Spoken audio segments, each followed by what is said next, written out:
Hi friends, తెప్పాల చెక్కలు చేస్తున్నానండి. Carrot తెప్పాల చెక్కలు. సొరకాయతో చేస్తారు, ఇంకా రకరకాలుగా చేస్తారు. నేను వచ్చేసి క్యారెట్తో చేస్తున్నాను. ఇవి వచ్చేసి 1/2 కిలో కన్నా పైన ఉన్నాయి. అంటే 10 క్యారెట్స్ ఉన్నాయండి. ఒక ఉల్లిపాయను కూడా ఇలా సన్నగా దీంతో తురిమిన దాంతోనే ఒక ఉల్లిపాయ పెద్ద సైజు తురిమేశాను. కొద్దిగా కొత్తిమీర, కొద్దిగా పుదీనా, కరివేపాకు. ఇది వచ్చేసి నేను హోమ్ రెమెడీగా ప్రిపేర్ చేసుకున్నానండి. అల్లం వెల్లుల్లి పేస్ట్. ఇది ఎన్ని రోజులైనా ఎక్కడికి పోదు. మనం పేస్ట్ చేసి ఇంట్లో పెట్టుకుంటే స్టోరేజ్ అనమాట, ఫ్రిడ్జ్లో పెట్టి స్టోర్ చేసుకోవచ్చు. సాల్ట్ అండి, రుచికి సరిపడినంత సాల్ట్. ఇప్పుడు దీంట్లోకి ముందుగా ఒక 1/2 అవర్ ముందు నానపెట్టుకున్నాను. మీరు ఓవర్ నైట్ అయినా నానపెట్టుకోవచ్చు. నేను వచ్చేసి ఇప్పుడు అనుకున్నాను కాబట్టి ఇవి ఎంత నానితే అంత బాగుంటాయి. నాకు వచ్చేసి బాగానే నానాయి. నేను ఒక 1 అవర్ అవుతుంది నానపెట్టి. చూస్తున్నారు, ఇలా నానినా సరిపోతుంది. కావాలంటే ఇంకా బాగా నానపెట్టుకోవచ్చు. నాకు టైం లేదు కాబట్టి నేను వచ్చేసి ఇలా నానినాక చూస్తున్నారా నానిపోయింది. ఇలా ఉండగానే ఇవన్నీ వేసేసాను దీంట్లోకి.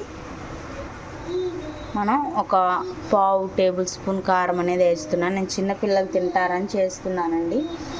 మీరు పిల్లలు కొంచెం పెద్ద పిల్లలు అయితే కారం ఎక్కువ తింటారనుకుంటే కారం ఎక్కువ యాడ్ చేసుకోవచ్చు. పచ్చిమిరకాయలు అయినా యాడ్ చేయొచ్చు. నేను పిల్లలు ఉన్నారు కాబట్టి మా పిల్లలు పసిపిల్లలేనండి, అందుకని చెప్పి నేను కారం ఎక్కువ యాడ్ చేయట్లేదు. ఇప్పుడు ఇవి మొత్తం వేసాం కదా, బాగా మొత్తం మిక్స్ అయ్యే విధంగా మిక్స్ చేసుకోవాలి. చాలా బాగుంటాయి ఫ్రెండ్స్. ఇలా ఒక్కసారి ట్రై చేయండి. నా ఛానల్ కనుక మొదటిసారి చూస్తున్నట్లయితే గాయత్రి కుకింగ్ ఛానల్ని సబ్స్క్రైబ్ చేయండి ఫ్రెండ్స్. ఇలా మొత్తం స్మెల్ అయితే చాలా బాగుండిద్ది. ఇలా మొత్తం కలిసే విధంగా కలిపాను కదా. ఇప్పుడు దీంట్లో మసాలా యాడ్ చేద్దాం. 1/2 టేబుల్ స్పూన్ ధనియాల పొడి, గరం మసాలా కొంచెం వేస్తున్నాను దాంట్లో. చూస్తున్నారు, కొద్దిగా వేసాను. ఇప్పుడు ఈ రెండింటిని దీంట్లో పైన ఇలా చల్లుకుందాం. దీన్ని కూడా మొత్తం మిక్స్ చేయాలి. బాగా కలిసే విధంగా కొంచెం ప్రెస్ చేస్తూ వాటర్ వస్తున్నాయి చూడండి. ఈ వాటర్కి మనం సరిపడిన పిండి వేసుకుంటే సరిపోతుంది. మొత్తం మిక్స్ అయ్యే విధంగా కలిపాం కదా, పిండి అనేది యాడ్ చేద్దాం. అది మొత్తం మిక్స్ చేసాం కదా. మన ఇంట్లో కప్పు మెజర్మెంట్స్తో తీసుకుంటున్నాను. నేను వచ్చేది ఇది రెస్టారెంట్ కప్ అనమాట. మనం ఏదో కర్రీస్ తీసుకుంటాం కదా, ఆ కప్పు 1 కప్ అయితే వేసాను. నిండా వేయలేదండి. దానికి పైన అరొచ్చింది కదా, చూపిస్తాను చూడండి. ఈ 1/2 వరకే వేసాను నేను, ఇక్కడ వరకు. ఇప్పుడు మనం ప్రెస్ చేస్తూ కలుపుకోవాలండి. చాలా బాగుంది ఫ్రెండ్స్. ఇలా ఈవినింగ్ స్నాక్ టైప్ కానీ, లేకపోతే మార్నింగ్ బ్రేక్ఫాస్ట్ కానీ, ఇంకా పిల్లలు ఎప్పుడైనా ఏదైనా స్పెషల్గా అడిగినప్పుడు ఇలా చేయొచ్చు. ఇంట్లో ఎవరైనా చుట్టాలు వచ్చినప్పుడు కూడా చేయొచ్చు అన్నమాట. చాలా బాగుండిద్ది. ఇలా ఒకసారి ట్రై చేస్తే మళ్ళీ ఇదే కావాలంటారు పిల్లలు. ఇందులో మనకి గ్యాస్ పట్టే పెద్దగా ఏం లేవండి. ఎందుకంటే మనం అన్నీ తక్కువ వేస్తాం కాబట్టి మసాలాలు కావాలంటే అవాయిడ్ చేసుకోవచ్చు. ఇది పెద్ద మసాలా కాదండి, అది ధనియాల పొడి కాబట్టి చాలా హెల్దీ. పిల్లలకి అప్పుడప్పుడు అల్లం తగులుతుండాలి కాబట్టి కొద్దిగా లైట్గా అల్లం వెల్లుల్లి పేస్ట్ వేసాము. ఇందులో అన్నీ మనకు ఆరోగ్యకరమేనండి, ఏది లేదు. వాటర్ కూడా నేను ఎక్కువ అసలు వాటర్ అనేది యాడ్ చేయలేదు. మనకి క్యారెట్లో ఉన్న వాటరే మనకి సరిపోయింది. చూస్తున్నారా, ఇలా మొత్తం పిండి మొత్తం కలిపేయాలి. చూస్తున్నారా, మనకు 1/2 కిలోకి కొంచెం ఎక్కువగా ఉన్నాయి. దానికి మనం వాటర్ అనేది ఏమి యాడ్ చేయలేదు. ఈ కప్తో 1 కప్ బియ్యం పిండి వేసాను, ఇంకేం వేయలేదు. ఇంగ్రీడియంట్స్ అన్నీ ఇంతేనండి. చాలా అంటే చాలా బాగుండిద్ది. ఇలా మనం అసలు దీనికి కూడా ఎక్కడా అంటుకోలేదు చూడండి. ఇది కొంచెం గట్టిగా ఉంది.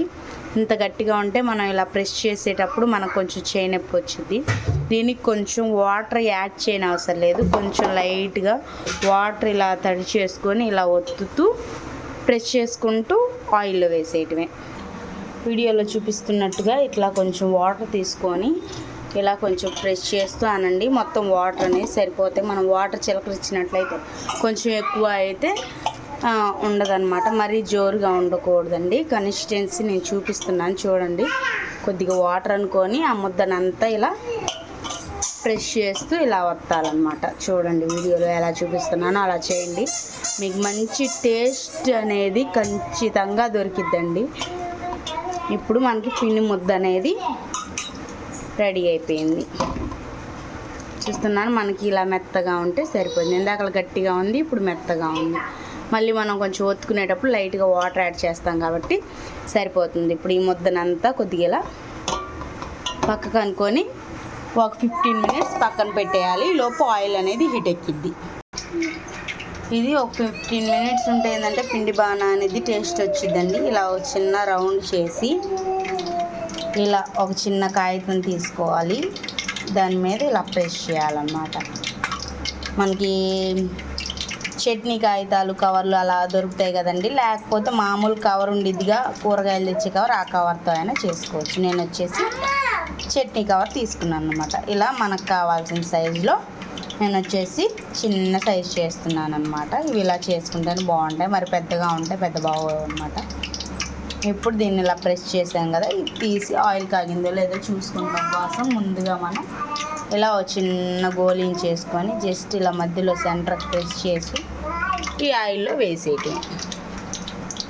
చూస్తున్నారా, ఆయిల్ అనేది మనకు ఆ హీట్ అయితే సరిపోతుంది, మరి బాగా కాగా అవసరం లేదు. ఎందుకంటే ఇవి బాగా కాగితే ఎర్రిపోస్తాయి కానీ లోపల పిండి వేగదనమాట. ఇలా అంతా సమానంగా ప్రెస్ చేసి ఇప్పుడు మన చేతిలోకి తీసుకొని దాంట్లో వేసేయటం. చూస్తున్నారా, ఎక్కడ మనకి విరిగినట్లేదు. పిండి మనకు కరెక్ట్ మెజర్మెంట్లో కరెక్ట్గా కలిపితే మనకు అలా పట్టుకోగానే విరగకుండా చక్కగా వేసేయచ్చు. అదే పెద్ద సైజు అనుకోండి, ఇలా వేసేటప్పుడు ఇరుగుతూ ఉంటుంది, పలుచగా చేసినా బాగోదు. ఇలా కొంచెం మీడియం మందంగా ఉంటే బాగుంటుంది. మరీ మందం కాదండి, మీడియం సైజులో ఉండాలి. ఇప్పుడు నేను కాల్చినాక చూపిస్తాను. వేసిన వెంటనే కొంతమంది తిప్పేస్తారు, వేసిన వెంటనే తిప్పకూడదండి. కొంచెం గ్యాప్ ఇచ్చి తిప్పితేనే ఆ గంటకి ఆ పిండి కరుచుకోకుండా ఉండిద్ది అనమాట. కొంతమంది వేసిన వెంటనే అమ్మో అడుగంటిద్దేమో అని చెప్పి వెంటనే తిప్పేస్తుంటారు. వేసిన వెంటనే తిప్పకూడదు. ఇప్పుడు అది చూసారా, కొంచెం పైకి తేలినట్టుంది, అలా ఉన్నప్పుడు మనం తిప్పుకోవాలి. చూస్తున్నారు కదండి ఫ్రెండ్స్, చాలా బాగుండిద్ది ఇలా చేసుకున్నట్లయితే. అవి చూడండి చిటపట అంటున్నాయి కదా, మరి రెడ్ కలర్లోకి అవి క్యారెట్ ఆల్రెడీ రెడ్ కలర్లో ఉండేది కదా, కొంచెం చూసి తీసుకోండి. ఎక్కువ వేగితే రోస్ట్ అయిపోతుంది అనమాట. ఈ స్మార్ట్ గాయత్రి కుకింగ్ ఛానల్ని మొదటిసారి చూస్తున్నట్లయితే సబ్స్క్రైబ్ చేయండి ఫ్రెండ్స్, లైక్ చేయండి, షేర్ చేయండి. ఇలాంటి మంచి మంచి వీడియోస్ ఇంకా చాలా పెడుతుంటాను. మీ మోటివేషన్ నాకు చాలా అవసరం అండి. చూస్తున్నారు కదా, ఇది వచ్చేసి మనకి ఇలా ఫ్రై అయిపోయింది. దీన్ని ఇంకొంచెం సేపు ఫ్రై చేయనిద్దాం, ఎందుకంటే కొంచెం ఫ్రై అయితేనే మనకు టేస్ట్ బాగుండిద్ది. ఇలానే అన్నీ ప్రెస్ చేసి దీంట్లో వేసేయటమే. ఇలా వేగితే సరిపోతుంది ఫ్రెండ్స్. దీన్ని తీసి ఒక చిల్లుడు గిన్నెలో వేసేయటమే. ఇలా మనకు కళాయికి పట్టినన్ని వేసుకోవాలండి. ఇంతేనండి, మనకి ఎంతో రుచికరమైన క్యారెట్ తెపాల చెక్కలు రెడీ. ఈ మన అమ్మమ్మల కాలంలో అలా దొరికేయండి, ఈ మధ్యలో ఆపేశారు. మళ్ళీ ఈ మధ్యలో ఇవి మూట అయిపోయినాయి అన్నమాట. ఇప్పుడు వీటినే 10 రూపాయలకి ఒకటి, 20 రూపాయలకి 2 అలా అమ్ముతున్నారనమాట. అదే మనం ఇంట్లో చేసుకున్నంత టేస్టీగా దొరకవు బయట. మనం ఇంట్లో చేసుకుంటే చాలా అవుతాయి, అలా ఇంటికి మొత్తం కడుపు నిండా తినొచ్చు అనమాట. చూస్తున్నారా, దీన్ని తుంపి కూడా చూపిస్తాను మీకు. చాలా సాఫ్ట్గా క్రిస్పీగా, పైన క్రిస్పీగా లోపల సాఫ్ట్గా ఉందండి. చాలా అంటే చాలా బాగుంది ఫ్రెండ్స్. ఇంతేనండి, మనకి ఎంతో రుచికరమైన తెపాల చెక్కలు రెడీ. మీరు కనుక నా ఛానల్ కనుక మొదటిసారి చూస్తున్నట్లయితే లైక్ చేయండి, షేర్ చేయండి, సబ్స్క్రైబ్ చేయండి ఫ్రెండ్స్. నా ఛానల్ కనుక మొదటిసారి చూస్తున్నట్లయితే గంట సింబల్ నొక్కినట్లయితే ఆల్ కొట్టండి. నేను ఏదన్నా ఫస్ట్ టైం పెట్టినా మీకు నోటిఫికేషన్ రూపంలో వస్తాయి అన్నమాట. బాయ్ ఫ్రెండ్స్, రేపు మళ్ళీ వేరే అయితే మళ్ళీ కలుస్తాను.